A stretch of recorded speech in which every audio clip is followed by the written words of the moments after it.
Olá, nós estamos de volta para mais uma conversa a respeito da semiótica do Greimas, hoje falando especificamente sobre essa questão das manipulações, dando prosseguimento às nossas discussões acerca das manipulações. O Greimas ele explica, que as manipulações elas se localizam sintaticamente no espaço existente entre o querer do sujeito destinador e a operação do programa narrativo do sujeito destinatário. Então vamos entender bem isso aqui. Vamos entender bem. A manipulação, estou citando o Greimas e o Cortés. A manipulação joga com a persuasão, articulando assim o fazer persuasivo do destinador e o fazer interpretativo do destinatário. Então, quando eu estou falando, você está interpretando o que eu estou falando. Então, existe um fazer manipulador de quem fala e um fazer interpretativo de quem ouve. São duas, portanto, as maneiras de abordagem exercidas pelo sujeito destinador, aquele que manda a mensagem, por meio do seu fazer pragmático ou cognitivo. No primeiro caso, o fazer pragmático usa a tentação. Então o sujeito oferece aí um objeto valor positivo. E também a intimidação, quando a sua oferta mostra um objeto valor negativo. Então, utiliza-se da provocação no segundo caso, no caso da manipulação do ponto de vista cognitivo e não mais pragmático. A provocação é um exemplo, porque ela é portadora de um juízo negativo e da sedução que vem investida de um valor, objeto de valor positivo. Então, as manipulações por sedução e provocação, só repetindo e recapitulando a nossa conversa anterior, estão inseridas na dimensão do saber. Então, veja bem, você tem a dimensão do saber, lá dentro dessa dimensão do saber, você tem a sedução e você tem a provocação. Já a intimidação e a tentação são englobadas na esfera do poder. Então, veja bem, esfera do saber, você tem a sedução e a provocação. Na esfera do poder, você tem, então, a tentação, e você tem também a intimidação. Então, veja bem, a sedução e a tentação produzem o querer fazer. Então, na hora que você manipula por sedução ou por provocação, a pessoa vai querer fazer, vai aceitar aquilo que você está falando, vai querer fazer daquilo que você está querendo, em última instância, que é persuadir, que é manipular. Já a provocação e a intimidação levam ao dever fazer. Então o sujeito se sente no dever de fazer. Por exemplo, o aluno que não vai muito bem na prova, o professor diz, olha, se você não melhorar a sua nota, você é obrigado a te reprovar. Esse é um típico exemplo de manipulação por intimidação que leva o sujeito que está ouvindo, o aluno no caso, a se sentir no dever de melhorar, Então é evidente que todos esses quereres e deveres, eles estão ligados aos destinatários da mensagem produzida.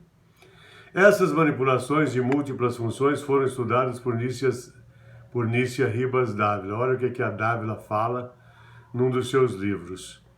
O fazer persuasivo provoca em S2, que é o destinatário da mensagem, uma identificação e uma aceitação sentimental e intelectual também. O sentimento de identificação é uma adesão do crer, diz Dávila. A existência do universo do saber ao lado do universo do crer nos transporta de um ao outro sem romper a fronteira, apesar das afirmações que a crença do manipulado é falsa, ela existe como tal. Então, Dávila é quem fala isso.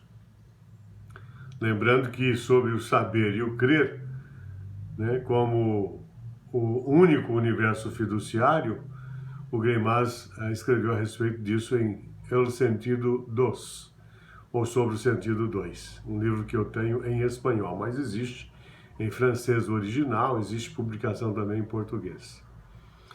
Então, a manipulação segundo o saber, portanto, que pressupõe um crer do destinatário, desponta-se como a forma de persuasão mais inteligente, não só porque leva o sujeito operador a refletir, exercendo um fazer interpretativo do que foi proposto pelo destinador, escolhendo entre a imagem de sua competência positiva, no caso da sedução, ou negativa, no caso da provocação, mas também porque exige mais reflexão do destinador.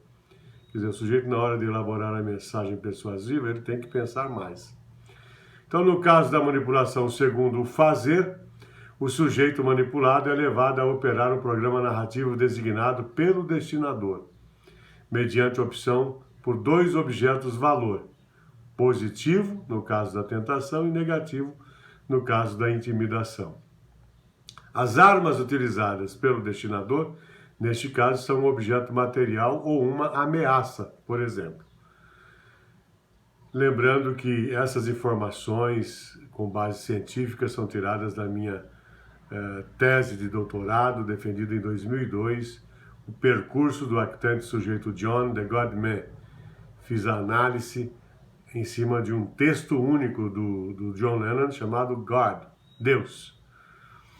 Então veja bem, vou tentar mostrar aqui para vocês então as 4 posições no nível da competência modal do destinatário, considerando a modalidade do poder fazer que o Greimas e o Cortés trazem à tona aí. Ó. Ver se eu consigo aqui mostrar para vocês o quadrado.